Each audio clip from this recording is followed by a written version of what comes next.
you've come under fire for saying you agree with President Trump's plan to end birthright citizenship. So tell us about that.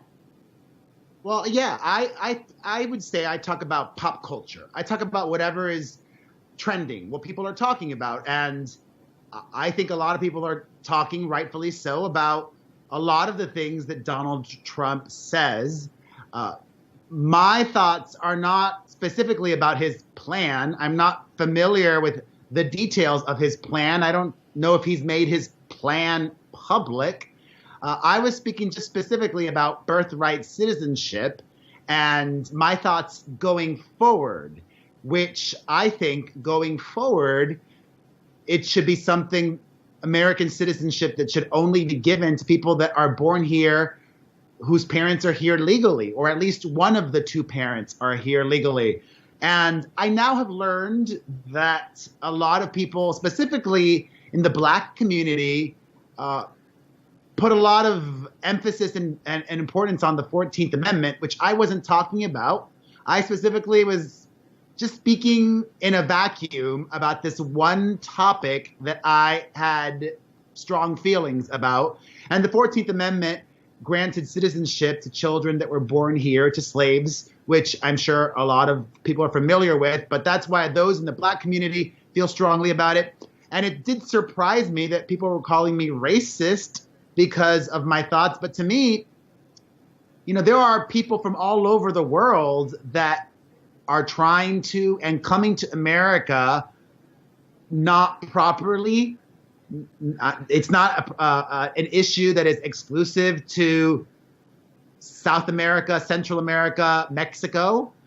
In fact, and this may be completely wrong, but I read that even a lot of Russians are coming to Florida just to give birth and have their children be American citizens.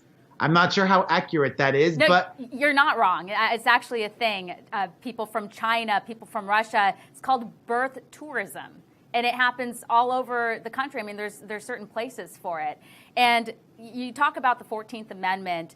There are a lot of people that say that it was widely interpreted, and that's why it would need to be looked at. And this is why this is something that would have to go to court. So I'm not sure that Trump would be able to, get his pen and his phone and just write executive orders on something like this. We'll see.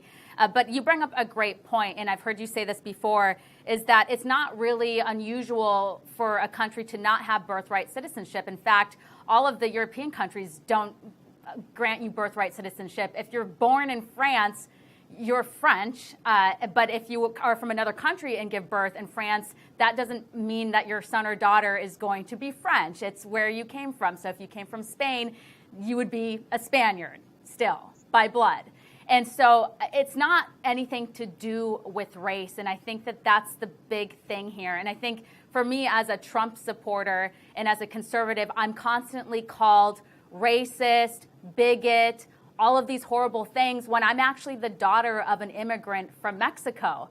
And I'm one of the least hateful people you'll ever meet. I'm actually a really nice person, and I used to work for Democrats. I worked on a couple Democratic campaigns, and I supported Democrats. I was an independent most all of my life until the Trump election. Then I switched over to being a conservative. And so for me to be called racist is just really unfair. I hate to be demonized, and I know that you're feeling that way too. So how does it feel to be called a racist when you know you're not a racist? Well, it doesn't bother me. And I would not call Trump supporters racist myself, but I would say that Donald Trump has repeatedly shown himself to be a racist. I mean, even his own lawyer, Michael Cohen, recently spoke out about all of the awful racist things that Donald Trump said in private. And not to mention the things he's said publicly, from calling Mexicans, which your family is from back in the day, rapists and criminals and thieves, well, let me stop you there. He didn't say all Mexicans. He said people that were crossing the border illegally. And as somebody who lived by the border almost their entire lives, and I used to report and do a lot of stories with the Border Patrol there, and I knew a lot of people were taking advantage of that area. There was not nice people. We were talking about drug cartels. We're talking about human traffickers. And so the people that were abusing that area, that's what he was talking about. He wasn't talking about all people. And as for Michael Cohen, I think it's really unfair just to take his word and say, oh, okay, well, Trump's racist. Imagine if somebody said that about you.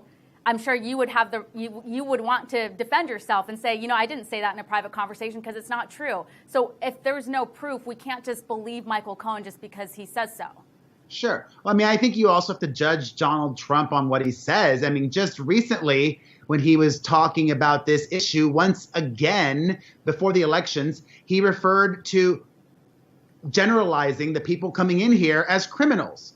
That's how he refers to them just before the election. I remember that tweet. And I just don't think that that is an accurate description of those people.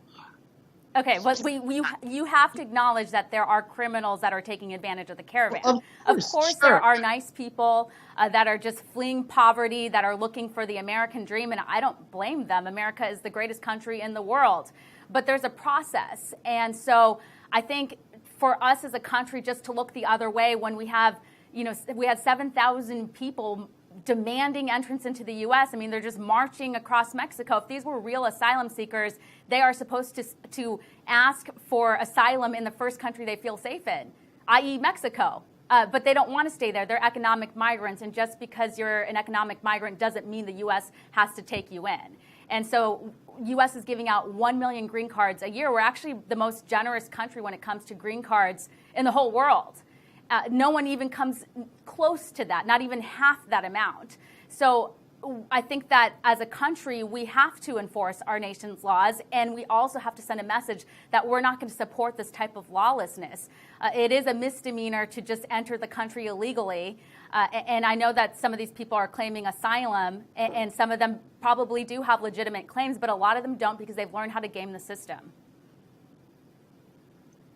There are fair arguments to what you said. Sure. I mean, I'm in favor of immigration reform, as was Hillary Clinton, as was Barack Obama. That's what's surprising to me about all of this. I think everybody's in agreement that we need to change things. I don't feel very confident or comfortable with Donald Trump leading the charge, but that's just me. That's also another surprising takeaway for me is those people saying that just by agreeing with one thing that Donald Trump said, that means I agree with him as a person, and I am supporting 99% of the awful things I think he says and does. Just like this weekend, the way that he responded to the just devastating fires in California. Awful. How could you defend that? I don't know how anyone can, but people do. And that's also, for me, those kinds of people, the ones that will support and defend Donald Trump no matter what he says, I don't understand those people at all. Yeah. So I want to go back to some of the things that people said to you. So you've actually lost followers because of what you said about birthright citizenship. Like, how many followers do you think you've lost? Not that much, thankfully. I lost less than 1,000, but for me, That's still a lot to lose 1,000. I really appreciate every single follower on my Instagram, the Perez Hilton. Follow me, and I want to keep them all. And I respect your views. I may not agree with them. I love a lot of Republican people. There's so many smart, sensible ones. The ones that just continue to make excuses and defend Donald Trump with everything he said, I just don't understand that. I wanted to read a tweet from somebody here. His name's Carlos Maza. He works for Vox News, so he's a blue check mark. He says, practice this phrase in the mirror. I have no idea what I'm talking about, so I'm going to stop making a fool of myself in public now. What do you make of this? I mean, I'm sure there's probably things that Carlos has said or done for Vox News, and you probably haven't gone out of your way to criticize his thoughts. Well, I see a very clear parallel to a lot of conservatives who say, I wish that Hollywood types would shut up about politics. People telling me, stick to what you know, stick to gossip. I won't. I've always spoken out about things that I believe in. And unlike others, like a Milo Yiannopoulos or even Kanye himself, I am not a troll. Everything I say, I believe, truly, which is why it's okay if I lose followers here or there, or I'm fine with any consequences or backlash or reaction because I didn't say something just to get a rise out of people. Listen, I love attention, positive and negative. I embrace it all, but I'm not going to make up something to say just to get a rise out of folks. And I will say I'm one of the people that will say that I'm kind of tired of hearing the Hollywood elite tell me how to vote.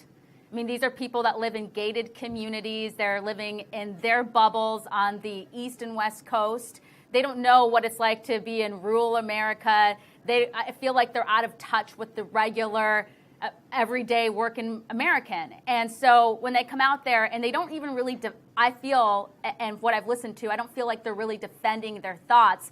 And Hollywood has become such a hostile environment for conservatives that if you are conservative, you can expect to be blacklisted. There's like underground Hollywood groups of conservatives that get together because they can't express their own feelings. So Hollywood's all about diversity, except when it comes to diversity of thought. And I think that's an issue. And that's why I get tired of hearing these same Democratic talking points being regurgitated by all of these people. It's one thing for them to have an opinion, that's great. But the idea that free speech only works one way, that's why it's very annoying to me. Well, a couple of thoughts. First, I find that very funny given who Donald Trump is, a very, very rich man who does not pay taxes, who was born to a wealthy family, who would not be as rich as he is today if he did not have the money of his father. Having said that, when Kanye West recently announced that he was removing himself from the political sphere and will no longer talk about issues, I was disappointed. I didn't agree with a lot of what Kanye had been saying recently, but I support his right and encourage him to speak his mind. Yeah, I mean, when Kanye came out altogether, I was just like, oh, well, that's interesting. But you never know where he's going to be tomorrow. So I wasn't 100% on board, but I was interested in the fact that he was open for a dialogue. And rather than criticizing people and immediately just calling them racist because they don't agree with what you think or the candidates that you support, I think that that's the danger zone, that we're losing this ability to have a conversation and debate. And, it's a lot easier to troll online, social media, and, sit in your mom's basement and say all these nasty things. But I try to have a conversation with people as I would at a dinner table. I have a lot of friends that are liberals. They didn't support my candidate. They voted for Hillary Clinton, but I'm not going to say mean things to them. They sometimes say mean things to me, but I have to bring them back, give them that reality check. Like, hey, I'm your friend. I'm the same person that you've known for the past 20 years. You need to calm down and be respectful of my opinions. Well, you're talking about respect, but we have a president who does not give much respect to others. He disrespects all of those that he disagrees with. Okay, well, I would say he fights back. So he doesn't take nonsense. Back. And maybe we're just not used to seeing a president, but we've also never seen a president be treated like this before. The media is literally foaming at the mouth, especially like the White House correspondents. They're totally out of control. I mean, they are very disrespectful. He's falling for it. He should not fall for it, but he is a fighter, and he's exactly the same person he's always been, and people knew that. And people in the Hollywood circles loved Donald Trump before he ran for president. Everyone loved him. He wasn't a racist then, but all of a sudden now he's racist and the most terrible person. And I just look at the progress. I don't even care about that. I'm looking at I have not seen any evidence to believe that he's in any way, shape, or form a racist. And look at our economy. 2 years later, look at what President Trump has done. Everyone predicted that the whole world was going to implode and it was going to be World War III, and people were going to never be able to get an abortion again. And it was just the craziest things I've ever heard in my entire life, that Donald Trump was literally going to ruin the world. And then 2 years later, actually, minorities are doing pretty well under Donald Trump. Unemployment's at its lowest levels for Hispanics and for blacks. The list goes very long on accomplishments. And it's really hard for me to understand how anyone could deny that. everybody's going to believe what they want to believe and will come up with justifications for what they want to justify. I would counter that Donald Trump picks fights with people who don't deserve them. I would counter that he hasn't done as good of a job as Barack Obama. He hasn't put money towards things that I think he should and wasted money on other things. That's the nature of the beast of being a politically minded person. Well, when you say that he wasted money, like on what? I mean, for example, thankfully it didn't happen. He wanted to waste tons of money on this stupid military parade, which then was canceled after he realized that it wasn't going to be an easy process for him and affordable one either. I wasn't against the military parade, but also, that they're doing air shows across the country already, doing things to promote the military, to boost morale. But he also funded the military, unlike Obama. Obama depleted the military to the point that, they felt like their aircraft wouldn't even fly. I mean, you listen to the horror stories of the military, what they went through, and President Trump finally gave them the boost that they needed. And I mean, there's so many issues that we could break down, but you also said that Obama was fiscally conservative or saving money. We've never seen a president our national debt go that high under any other president in the entire history of America. I mean, the debt went up like $10 trillion under Obama. I mean, how do you explain that? That's on his watch. But I mean, obviously, there's a lot of things that we could, dive into, but maybe we'll save it for another day. I want to give you a final thought, and I will say that I am really impressed that you're willing to have a conversation and that you're actually an open-minded liberal, and I do appreciate that about you. Well, thanks. I mean, it saddens me that America is the way it is. I really wish that we were more like other countries where there were more than just two parties, because then people could really be more of what they want to be and not just feel like, oh, this is the way I need to be because this is the way I was raised. This is the community that I live in. This is how everybody else around me thinks. If we had 4 viable political parties, real viable options for people, then I feel like I wouldn't even be a Democrat. I'm a real straight up centrist, a sensible person. I view myself. I am a progressive centrist. I take things from the Republican side. I take things from the Democrat side.